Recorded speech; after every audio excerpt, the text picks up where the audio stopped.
11장 7절에서 10절입니다. 마가복음 11장 7절에서 10절입니다. 다 찾으셨죠? 우리 한 목소리로 네 계절이니까 우리 한 목소리로 봉독하시겠습니다.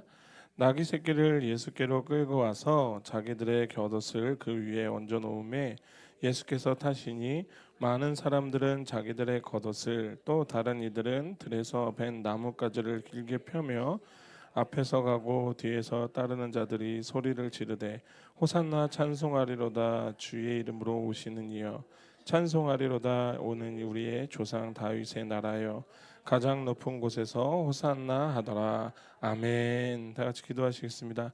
거룩하신 주님,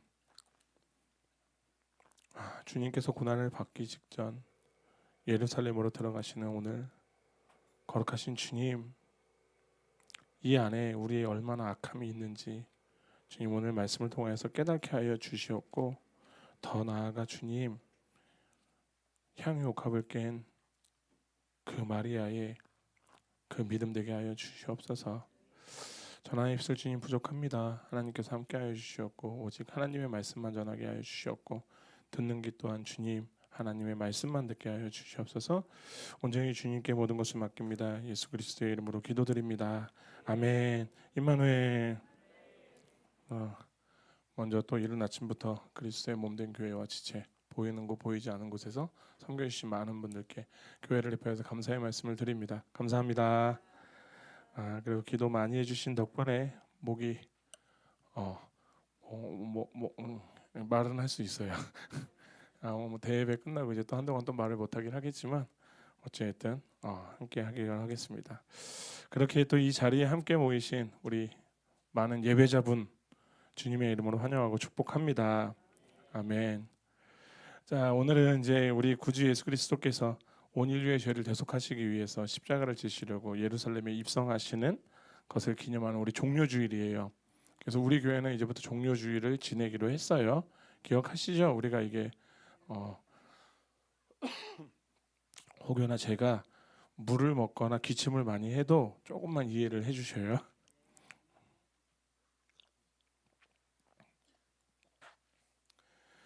자, 그래서 이제 오늘부터 시작되는 우리 고난 주간의 문턱에서 오늘 두 가지의 본문이 있잖아요. 이 두 가지의 본문이 보여주는 사실은 되게 극명한 대조가 이루어지는 장면이거든요. 그래서 이 안에서 참된 복음의 본질과 예배자의 합당한 태도가 무엇인지를 좀 깊이 생각해 보려고 합니다. 왜 그러냐면은 우리가 신앙의 여정, 그러니까 세상에서 살아가면서가 아니라 우리가 세상에서 살아가면은 우리는 딱 두 가지의 길을 정하잖아요. 주의 길과 세상의 길. 그 가치관의 싸움을 하는데 우리가 교회 안에서 또는 나의 신앙의 여정에서 보면은 우리 안에서도 또 끊임없이 두 가지 정도의 지속적인 갈등이 발생을 해요. 그 중에 하나가 뭐냐면은 나의 유익을 위하여서 하나님을 이용하려는 종교적 본성이 있고요. 또 다른 하나는 정말로 나를 구원하신 하나님의 은혜에 압도되어서 나의 모든 것을 그냥 하나님께 내어드리는 참된 복음적 헌신이 있어요. 그리고 우리는 아마도 이 두 가지의 길이 오늘도 우리 교회 안에서도 계속 발생하고 있을 거라 저는 생각을 해요. 저도 마찬가지예요. 때로는 주님께 아닌 듯하지만 저도 그러고 있는 모습들. 제가 왜 이런 말씀을 드리냐면은 지금 오늘 본문에 등장하는 예루살렘의 군중들과 베다니의 한 여인의 모습, 이 두 장면이 정말 극명하게 아주 다른 길을 보여주고 있거든요. 그렇기 때문에 우리가 오늘 이 말씀을 통하여서 하나님의 어미하시고 그 공의와 측량할 수 없는 사랑이 만나는 그 십자가 길 위에서 나는 지금 과연 어디에 서 있는지를 한번 알아보는 시간. 그러니까 자신에게 솔직해져야 돼요. 아시겠죠? 저에게 와서 솔직할 필요 없어요. 자신에게 솔직해지세요. 하나님 앞에서. 자, 그렇게 먼저 우리가 마가복음 11장을 보시면은 예수께서 이제 어린 나귀를 타시고 예루살렘으로 들어가시는 장면이에요.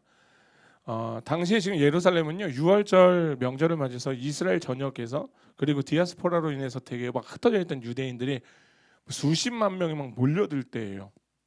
어떤 이는 막 수백만 명이라고 얘기하는데 그때 당시 인구 밀도를 보면 수백만 명은 아닌 것 같고 제가 봤을 땐 수십만 명 정도. 그러니까 지금 예루살렘은 막 순례객들로 막 북새통을 막 이루고 있는 때예요.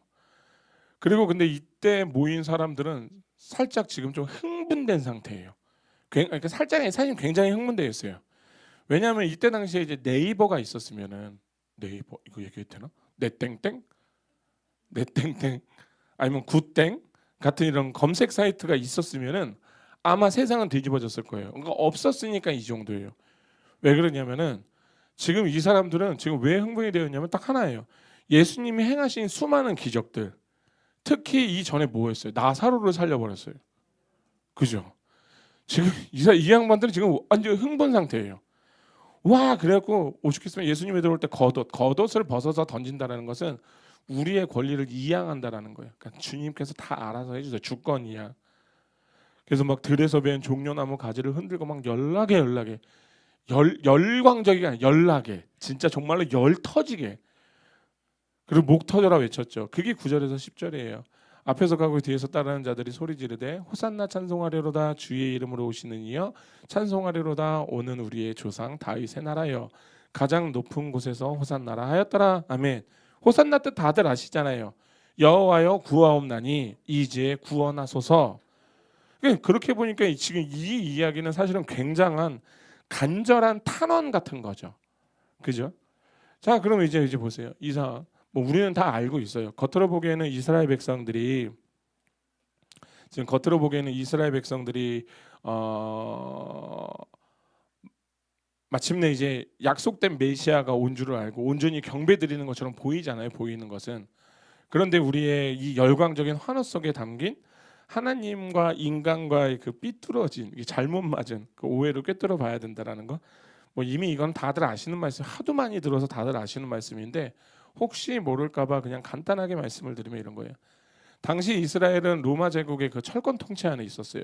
그래서 극심한 압제를 받았고 가난에 시달렸고 그래서 궁중이 원했던 구원은 인간의 가장 근본적인 구원이 아니었어요. 죄와 사망으로부터의 영적 구원이 아니라 그러니까 이런 거잖아요. 지금 죽은 자를 살린 사람이 있었어요. 나왔어요. 그러니까 여지껏 태어나서 죽은 자를 살린 자를 한 번도 본 적이 없는데 죽은 자를 살린 자가 일단 나왔어. 근데 또 이 사람이 또 많은 기적을 막 행했어. 그래서 이 사람들 머릿속에 지금 난리가 난 거예요. 메시아인가? 드디어 온 건가? 아니 근데 뭐 일단 죽은 자를 살렸다고 하면 게임 끝난 거지 뭐. 이 사람은 일단 메시아하고 굉장히 가깝거나 메시아 아니면 메시아하고 굉장히 가까운 사람. 그렇게 예수님에게 기대했던 건 뭐예요? 자신들을 로마 압제에서 해방시켜주고 정치적으로, 군사적으로 그리고 내일 당장 나 배불려 줄 사람.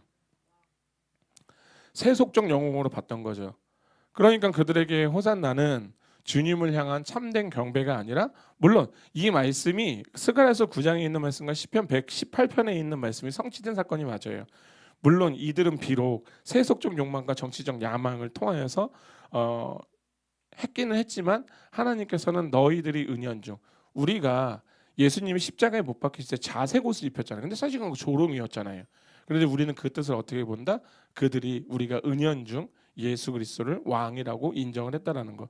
그 똑같은 이야기라는 거예요. 그렇기 때문에 지금 어떤 일이 발생했어요. 지금 정말 기이한 사건이 발생을 했단 말이죠.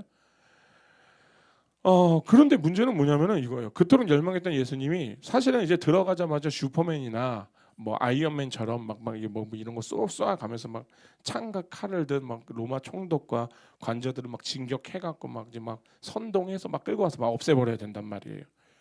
그런데 이 양반이 신기하게 지금 채찍을 맞으면서 묵묵히 십자가라는 고난의 길을 막 걸어가고 있는 거예요.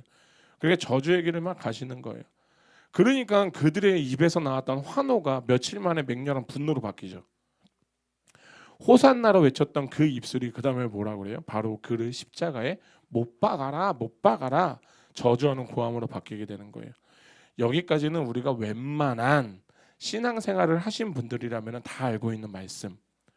그런데 우리가 여기에서 한 가지를 발견해야 되는 게 뭐냐면은 바로 이것이에요. 이것이 내 뜻대로 내 계획대로 움직여주지 않는 하나님을 향한 우리들의 전형적 반응이라는 거예요. 그리고 생각해 보면은 우리 진짜 제가 말씀드릴게요. 이런 일 꽤나 많잖아요. 주님 왜 이렇게 힘듭니까? 주님한테 따져드는 것도 많을 거고 주님 왜 나에게 이런 고난 옵니까? 주님은 지금 내가 너랑 함께 하고 싶은데 아니요 주님 나한테 왜 이런 고난 오냐고요. 주님 제가 이것만 해주시면 더 열심히 하나님 믿는다니까요. 근데 왜 이것마저도 안 들어주십니까? 그냥 이런 반응들 있잖아요. 똑같은 반응이에요. 똑같은 반응. 내가 기대하는 하나님, 내가 믿는 하나님, 내 뜻대로 내 계획대로 왜 움직이지 않는 하나님. 근데 그 움직이냐 하나님을 보고 우리는 수긍하는 것이 아니라 오히려 그분에게 반기를 들고 있는 거. 이게 이런 반응이 왜 나올까? 생각해 보면 아마 이런 겁니다. 아마도 성경 전체가 말하는 하나님을 온전하게 받아들이지 않아서 그럴 것 같아요. 우리가 왜 그렇잖아요. 성경을 보면은 하나님을 믿을 때도 가장 우리가 치명적인 실수를 하는 게 뭔지 아세요? 그게 뭐냐면은 내가 믿고 싶은 하나님이에요.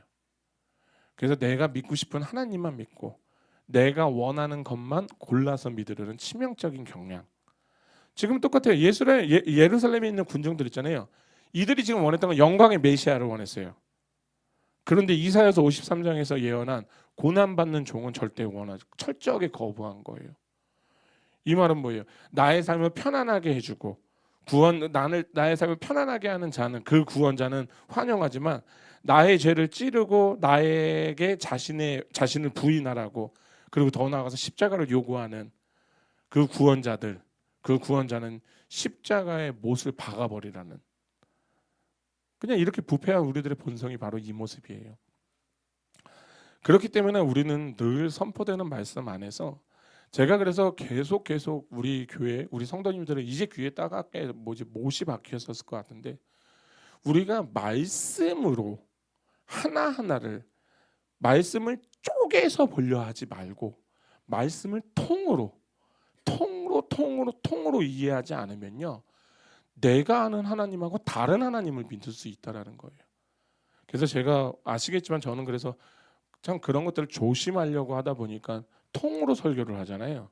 그래서 뭐 로마서 1장이면 1장 갖고 몇 줄을 하고 여기서 하는 것처럼 제가 있는 한은 계속 그렇게 할 거예요. 걱정하지 마세요. 자, 그럼 이제 여기까지 이제 봤어요. 그래서 우리가 성경 앞에서 딱 쓰게 되면은 말씀을 골라보지 마세요. 말씀을 통으로 보시라고 말씀을 드리겠습니다. 자, 그리고 이제는 이제 예루살렘을 지나가서 예루살렘에서 불과 3km 떨어졌어요. 그 떨어진 곳을 보면 14장으로 가보겠습니다. 14장 두 번째 본문이죠. 예루살렘에서 불과 3km 떨어지고 진짜 작고 초라한 마을이에요. 베다니. 근데 이 말씀의 시작은 뭐예요? 나병 환자 있잖아요. 시몬의 집에서부터 식사하시는 예수님의 모습으로 시작을 하죠. 그러니까 유대 사회에서 나병은 뭐다? 하나님의 저주를 받은 거예요. 그래서 이 사람은 진짜 맨날 쫓겨나가야 되는 사람. 그러니까 이 사람은 그냥 한마디로 해서 그냥 저주받은 자, 구원받지 못하는 자, 철저하게 격리되어 있는 부정한 질병. 그런데 예수님이 그 안에 들어가셨어요. 참 감사하죠. 그러니까 구약에서의 메커니즘은 정한 자가 부정한 자를 만지면은 부정해지잖아요. 예수님이 오시고 나니까 어떻게 돼요? 부정한 자가 정한 자를 만지니까 정해지는 거예요. 예수님이 이 땅에 오시니까 이 땅에 땅을 밟으시니까 땅이 정화되는 거예요. 아멘. 자, 그렇게 해서 이제 그곳에서 막 치유와 회복이 막 역사가 일어났어요. 그리고 바로 이제 그 은혜의 현장에서 한 여인이 지금 불쑥 들어와요.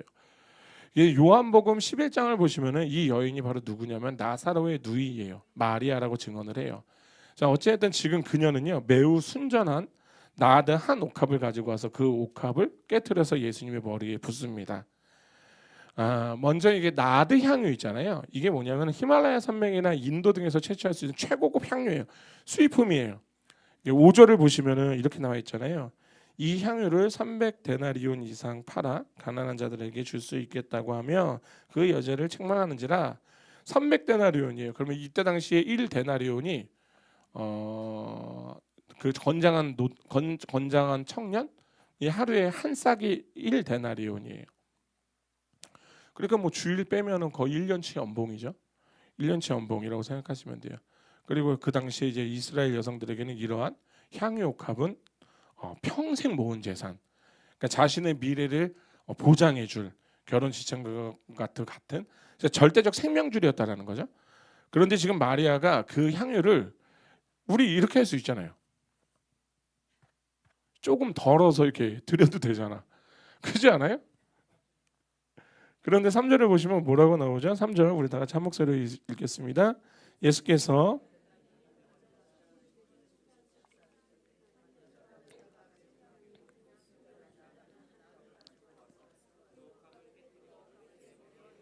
아멘. 여기서 깨트렸다라는 단어는 완전히 산산내요. 부셨다라는 뜻이에요. 그러니까 뭐다?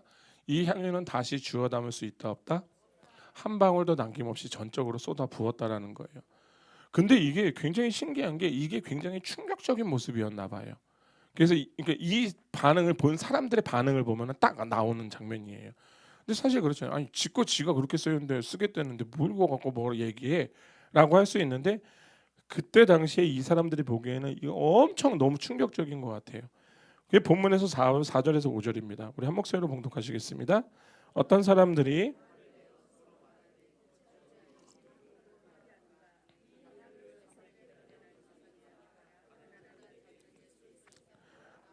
아멘. 아멘. 자, 4절에서 5절을 보면 어떻게 나요? 거기 있던 어떤 사람들이 야, 이 향유를 어째서 허비해? 이 향유가 300데나리온 이상이나 하는 건데 야, 차라리 팔아서 가난한 사람은 주지. 그런데 요한복음 12장을 보시면은 이 사람도 누구다? 가룟 유다예요. 그러니까 이 향유를 어째 300데나리온 똑같은 얘기를 무섭게 매섭게 책망을 해요. 그러면 이제 어떤 분들은 아 이거는 무슨 그냥 좀 항의한 거지 무슨 이렇게 강력하게 뭐 이게 뭐 충격적이에요 그냥 훈계 정도구나 생각을 할 수 있겠는데 그게 아니라 여기에서 단어 하나만 딱 정확하게 알면 이게 얼마나 충격적인 건지 알 수 있어요. 4절에 보시면 이렇게 나와 있잖아요. 어떤 사람이 화를 내어 서로에게 말하되 어찌하여 이 향유를 허비하는가라고 있잖아요. 그죠? 이 허비라는 단어 그러니까 알고 보면 이제 이게 나중에 가룟 유다도 한 소리가 바로 이 소리거든요. 이게 얼마나 충격적인 거냐면 제가 아까 성상식세기 말씀드렸죠. 아폴레이아. 그 단어가 바로 이 단어예요. 이게 바로 뭐냐면은 그냥 내가 조금 뭔가를 허비하였다. 조금 낭비하였다는 뜻으로 쓰는 게 아니라 신약 성경에서는 이게 6번이 나오거든요. 6번, 7번에서 6번이 나오 7번이 나오는데 이것 빼고 그러니까 6개가 이것 빼고 모든 6개가 무슨 뜻으로 나오냐면 멸망이에요. 파멸, 영원한 형벌을 쓰일 때 뜻할 때 쓰이는 그러니까 사실 굉장히 강한 단어예요. 대표적으로 하나 꼽자면은 마태복음 7장 13절 있잖아요. 좁은 문으로 들어가라 멸망으로 인도하는 문은 크고 넓어 여기서 멸망이 있잖아요. 이 멸망이 바로 아폴레이아예요. 그래서 이것 말고도 6개가 더 있어요. 자 어찌됐든 이런 거예요. 즉 정말 계산이 빠른 가룟 유다와 그 무리들 눈에는 이 여인의 행동이 단순한 실패 그 실수가 아니에요. 자신의 인생을 망치는 그러니까 이 여인의 인생을 망치는 미친 짓이었다라는 거예요. 재산의 철저한 파멸로 봤다라는 거예요. 그러니까 이런 얘기를 하면 되나 이게 성단에서 이놈의 예편네가 미쳤어? 그게 얼마짜린데? 그거를 지금 뭐 집 망하자는 거야? 끝나자는 거야? 인생 더 안 살 거야? 뭐 내일 죽어? 막 이런 뜻인 거예요. 근데 참 재밌어. 5절을 보세요. 5절. 한 목소리로 봉독하시겠습니다. 이 향유를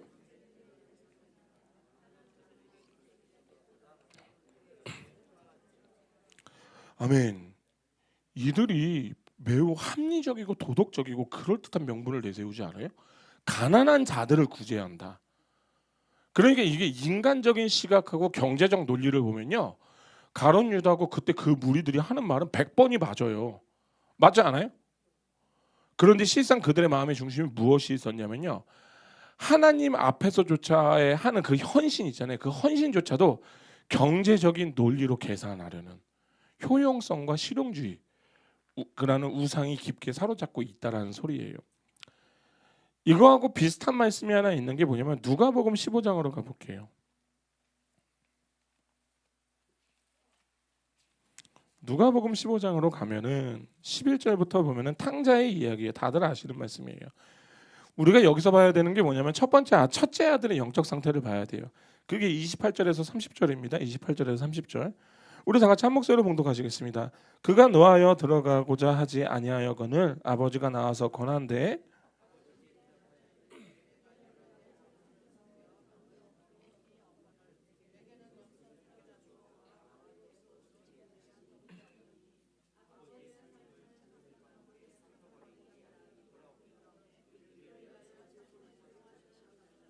아멘. 이 말씀을 보면서 어떤 생각이 들어요? 우리 인간적으로 생각해봐. 인간적으로 지금 첫째 아들 하는 말이 어디 하나 틀린 게 있어요? 없잖아요. 다 맞는 말이잖아요. 그렇죠. 그런데 제가 지금 방금 뭐라고 강조했어요? 인간적으로. 그런데 지금 아버지가 뭐라고요? 31절이죠. 아버지가 이르되 예 너는 항상 나와 함께 있으니 내 것이다 내 것이로다. 차이가 보이세요? 아버지는 사실 원래 이런 말씀하면 안 되는 거잖아요. 진짜 첫째를 생각한다면은 첫째가 지금 말하는 게 뭐예요? 왜 난 안 챙겨줘요? 나는 뭐예요 아버지? 이 아버지 웃긴 아버지? 그런 말 하면 안 되겠구나. 이 아버지 왜 그러시지? 왜 나는 안 챙겨줘요? 저는 이렇게 안 챙겨. 내가 여태껏 아빠 챙기고 다 했잖아요. 다 이 얘기하고 있는 거잖아요. 그러면 이제 아빠가 원래는 이렇게 얘기해야 돼요. 아 그랬구나. 우리 큰아들이 힘들었구나. 그럼 내가 오늘 양 좀 더 잡고 요것 좀 더 해서 너 친구들 좀 불러자. 야, 우리 같이 놀자. 내가 너 이제 파티도 해줄게. 그냥 이렇게 해주면 되는 거잖아요. 맞죠? 그런데 갑자기 그냥 뭔가 확실한 걸 보여줘야 되는데 거기서 나오는 게 내 것은 다 너 거야. 그럼 이제 아들 입장에서 뭐 말만? 뭐라는 거야 이 아버지? 당신 아버지 뭐 개부 아니셔요? 막 이러는 거. 그러지 않겠어요? 여기에서 이야기하는 게 뭘까요? 제가 아까 말씀드렸죠. 인간적으로는 지금 첫째의 이야기는요. 당연한 거라니까요. 그런데 우리가 이렇게 인간적으로 하나님을 믿으면 된다 안 된다? 안 된다라는 거예요. 하나님의 은혜는요. 거래와 계산적인 시각으로 바라보면 그러니까 저는 이런 사람들 그리스도인들이라고 하고 싶지 않아요. 이런 사람들은요. 지극히 그냥 종교인들이에요. 그러니까 이들에게는요. 복음적인 거, 전적인 헌신과 은혜 늘 비합리적이고 낭비로 보인다라는 거예요. 제가 케냐를 처음 이제 나엘이 태어났을 때 나엘이 데리고 케냐 들어간다 했을 때 많은 선교사들이 미쳤다 그랬어요. 뭐 애한테 무슨 짓이냐고.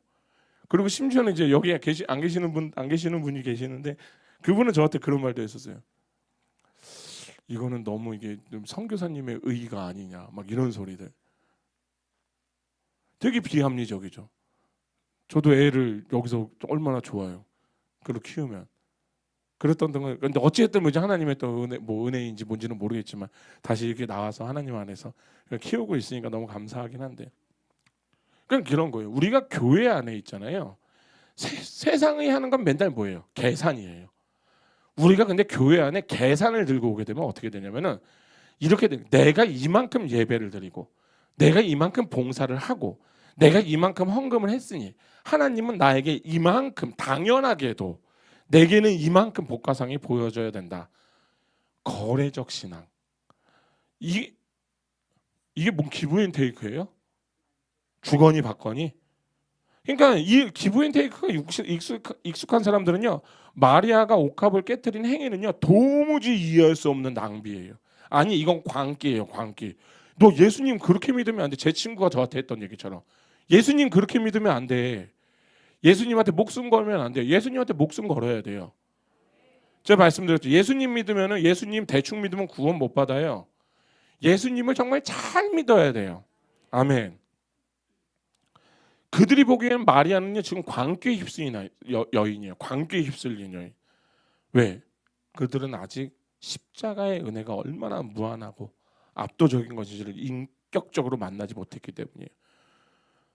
그런데 지금 여인을 향한 그 날선 비난과 정죄가 막 쏟아지고 있잖아요.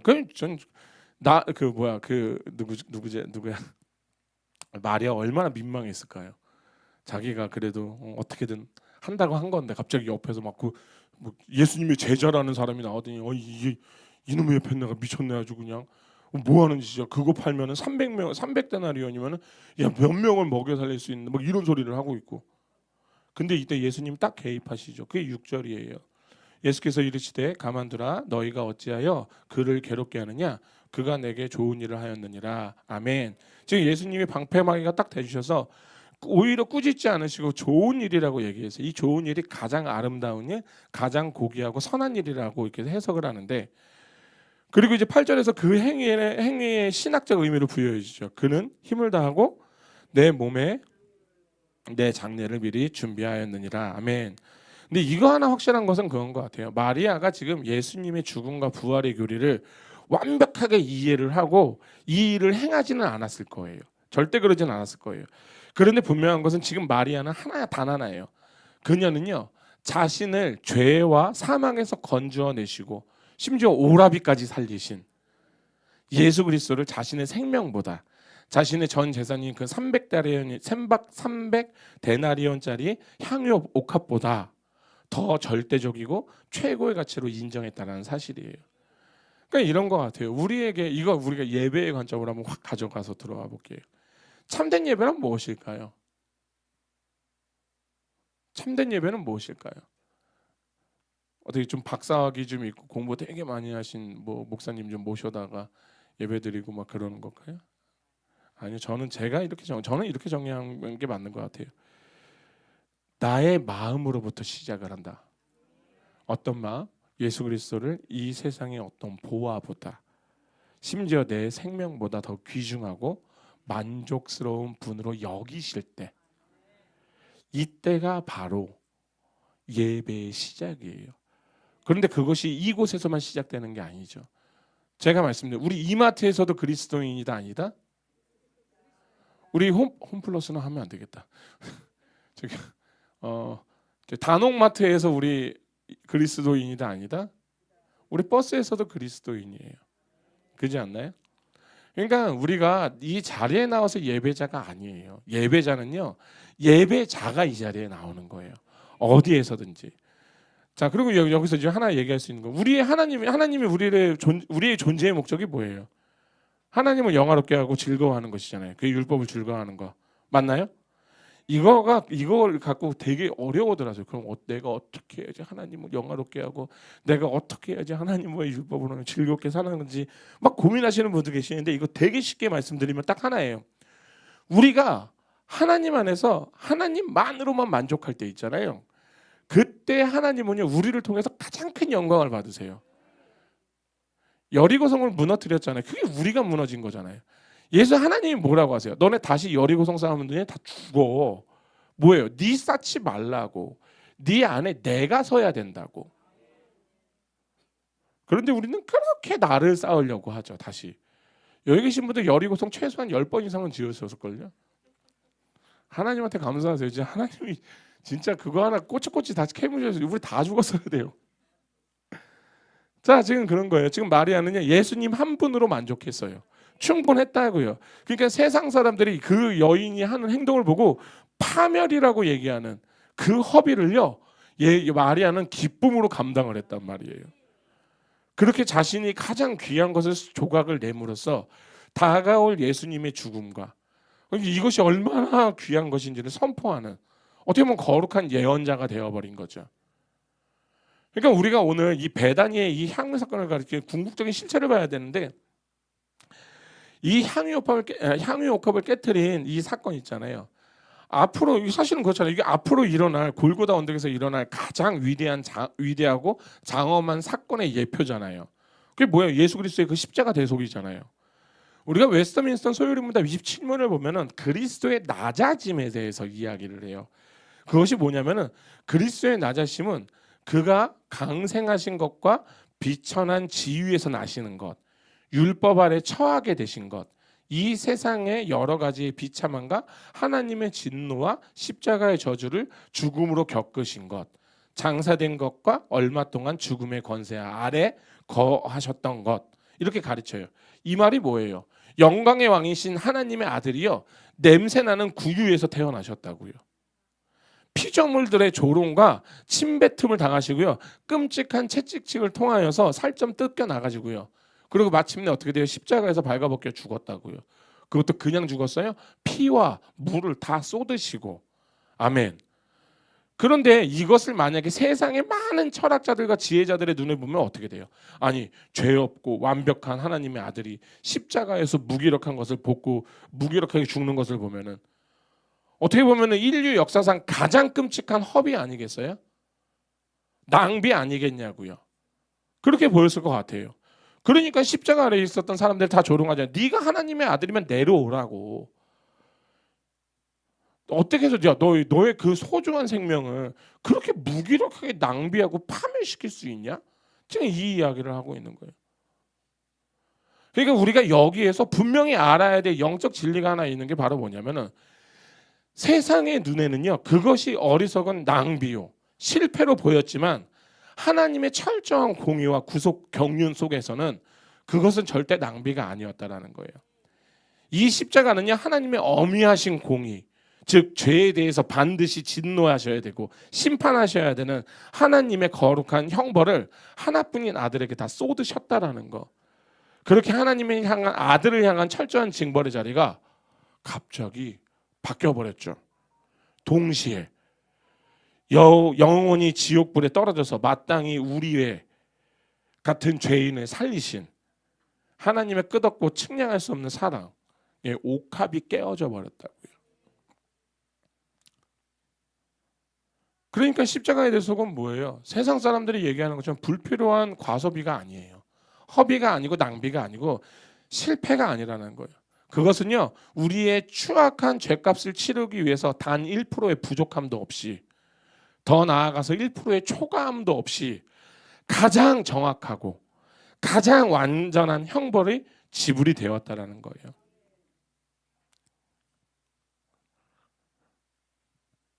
그렇게 예수님이야말로 죽어가는 우리를 살리기 위해서요, 당신의 생명이라는 가장 고귀한 향유 옥합을 가장 영광스럽게 십자가에서 깨 부었다라는 거예요. 아멘. 이제 말씀을 정리하겠습니다.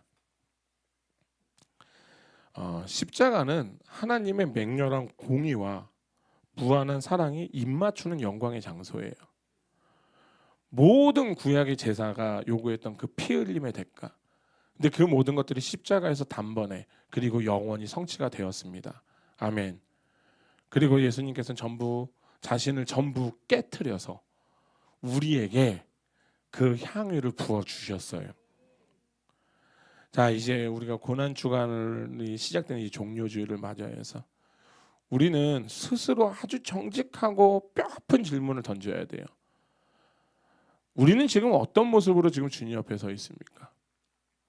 나의 욕망 채워주는, 내 건강 챙겨주는, 내 사업 성공시켜주는, 그렇게 성공시켜 달라고 호산나 외치고 있는, 마치 예수를 내 인생의 마법사나 심부름꾼 정도로만 이용하려는 계산적인 군중의 자리에 앉아 있지는 않은지, 아니면은 하나님조차 돈과 시간의 가치로 환산하여서 왜 그렇게 교회에, 왜 그렇게 봉사에 많은 시간 허비하느냐, 왜 그렇게 헌금 많이 하느냐 라고 내가 계산기를 두드리고 있는 가룟 유다의 자리가 있는지, 아니면은 정말 나를 위해서 생명을 내어주신 그 압도적인 사랑에, 십자가 사랑 앞에서 감격하여서 눈물로 나의 가장 귀한 것을 들고 나와서 주님의 발 앞에서 깨트리는 마리아의 자리인지.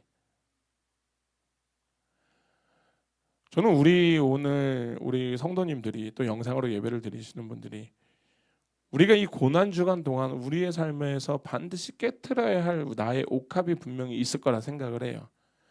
어떤 분에게는 그것이 하나님보다 더 의지하고 사랑했던 재물과 통장 잔고가 될 수도 있고, 또 어떤 분들에게는 남에게 쉽게 굽히기 싫었던 그 뻣뻣한 자신감, 자존심, 교만일 수도 있고, 또 어떤 분들은 세상에서 높이고자 하는 그 인정과 성공의 욕구가 될 수도 있고, 또 혹은 또 내가 용서하지 못하고 품고 있는 그 지독한 미움과 분노일 수도 있어요.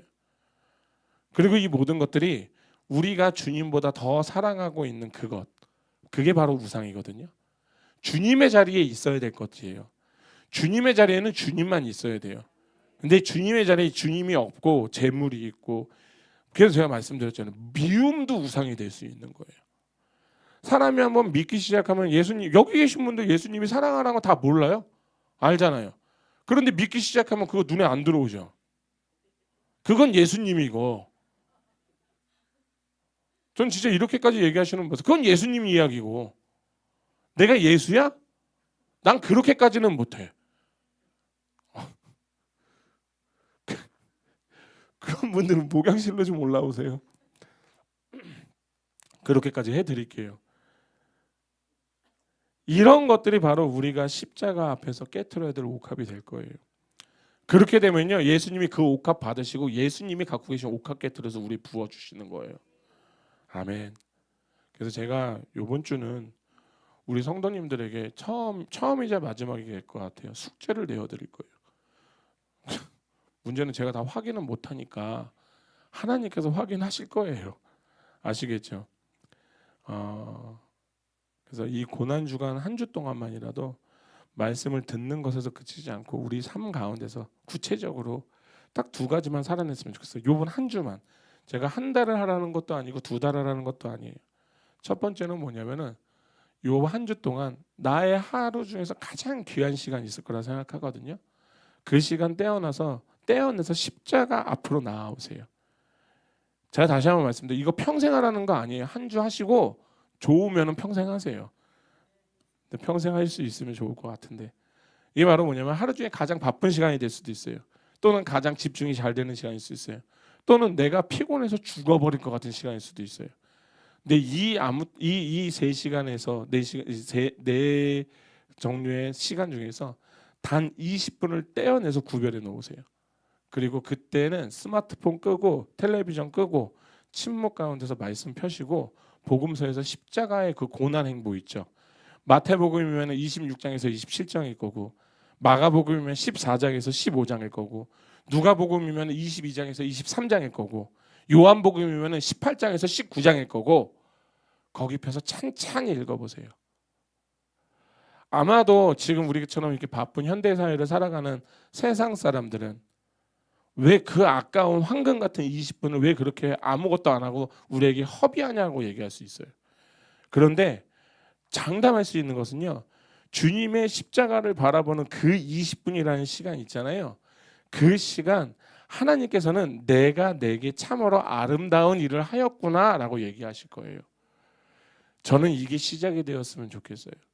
그렇게 해서 이번 한 주 동안 해보시고 좋으시면 한 달 해보시고 더 좋으시면 평생 해보세요. 두 번째는 뭐다?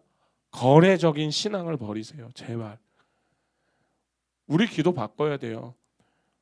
이제 우리 당장 다음 주부터 우리 뭐 특세잖아요. 특별 새벽기도죠. 주님, 내가 특별 새벽 고난 주간 특별 새벽기도 다 나갔으니까 이것만큼은 해주셔야 되는 거 아니에요. 이 계약만큼은 성사시켜 줘야 되는 거 아니에요. 주님, 제가 요번 우리 특세 기간 동안 제 고난 주간 동안 제가 며칠을 제가 금식했는지 모릅니다. 주님 아시죠? 우리 아이 지금 요번에 이제 올해는 대학 가는데 그래도 최소한 저 인서울은 해야 되지 않겠습니까? 또 시작해서 하나님이 아무리 능력이 있어도요, 공부가 지지리도 안 하는 애를요 서울도 안 보내세요. 그런 식으로 갔었으면 저는 하버드에 갔어요. 하버드대에 갔을 거예요. 하버드. 절대 안 하세요 그렇게. 제발 그런 거. 저는 그런 거 좀 그냥 저는 그런 분들 저한테 우리 아들 대학 갈 수 있을까요? 공부를 시키세요. 공부를. 저는 우스갯소리를 하는데 어쨌든 이런 조건부 신앙 십자가 앞에서 그냥 뭐 박아 버리세요. 그리고 대신 이렇게 기도하기 바랍니다. 주님, 저를 위해서 하나님의 아들 전부 내어주셨으니 저는 이미 가장 큰 복 받은 자입니다. 그러니까 내 뜻대로 되지 않아도 돼요. 주님, 내 삶의 고난 찾아와도 돼요. 그런데 내가 하나님을 사랑하는 그거 있잖아요, 결코 의심하지 않게 해주세요 라는 이 기도를 했으면 좋겠어요. 저는 이 고백이 바로 우리에게 가지고 있는 그 옥합을 깨트리는 예배인 것 같아요. 아까 말씀드렸죠. 우리의 목적은 단 하나예요. 하나님을 예배하는 거예요. 하나님을 영화롭게 하는 거예요. 그의 율법을 즐거워하는 거예요. 그게 우리의 삶의 목적이에요. 그런데 그것을 가장 잘할 수 있는 게 내가 그냥 어디 나가서 내가 예수 믿으십시오, 예수 믿으십시오 이거 아니라 진짜는 내가 먼저 주님 안에서 주님만으로 만족하는 거예요. 어느 제가 이제 목회를 하면서 이제 목회에서 그 기독교 이 데이터 센터가 있는데 저희들이 제가 들어가서 많이 체크를 하는데 지금 많은 그리스도인들에게 던지는 질문 중에 하나는 뭐예요? 정말 우리 주님 한 분만으로 만족해? 근데 거기에 다들 퀘션 마크가 뜨는 거예요. 주님 한 분만으로 만족해? 고민해 보시라니까요. 진짜 만족하시는지 아니면 주님 플러스 뭐가 있어야 되는지. 그런데 우리가 플러스 없고 오직 주님만으로 만족하잖아요. 그게 하나님을 가장 영화롭게 하는 거예요. 왜? 내 주권을 다 이양시켜 드렸거든요. 아멘. 이번 한 주 동안 제가 내어드린 이 숙제 꼭 해보세요. 검사는 예수님이 하십니다. 빡세게 기도할 거예요. 네, 진짜 예수님 꼭 해주시고 안 되시는 분들은 회개해 주시고 자 그렇게 우리를 구원하시기 위해서 하늘의 영광 보좌 버리시고 십자가에서 물과 피라는 가장 거룩한 그리고 향기로운 생명의 옥합을 깨뜨린 예수 그리스도의 그 크신 은혜가 이 한 주 동안 고난 주간을 시작하는 오늘부터 시작해서 이 한 주 동안 모든 삶의 자리에 가정 위에 그리고 무너진 심령 위에 온전하게 덮이기를 그리고 부어지기를 우리 주 예수 그리스도의 이름으로 축원합니다. 하시겠습니다. 은혜로우신 하나님 예수 그리스도의 이름으로 아버지께 간절히 기도드리옵는 것은 오늘 선포된 이 말씀이 우리의 심령에 깊이 박히게 하시고 고난 주간을 시작하는 우리의 발걸음을 십자가의 은혜로 붙들어 주시옵소서. 그렇게 우리의 얄팍한 기대를 십자가에 못 박게 하시고 베다니의 마리아처럼 예수 그리스도 한 분만으로 온전히 만족하는 참된 예배의 자리로 우리를 이끌어 주시옵소서. 조건적인 신앙을 버리고 십자가의 압도적 사랑 앞에 우리의 가장 귀한 것을 아낌없이 쏟아붓는 거룩한 낭비, 거룩한 허비의 삶을 결단하게 하여 주시옵소서. 성령께서 매 순간 동행하여 주시옵소서. 이 모든 기도 예수 그리스도의 이름으로 기도드립니다. 아멘.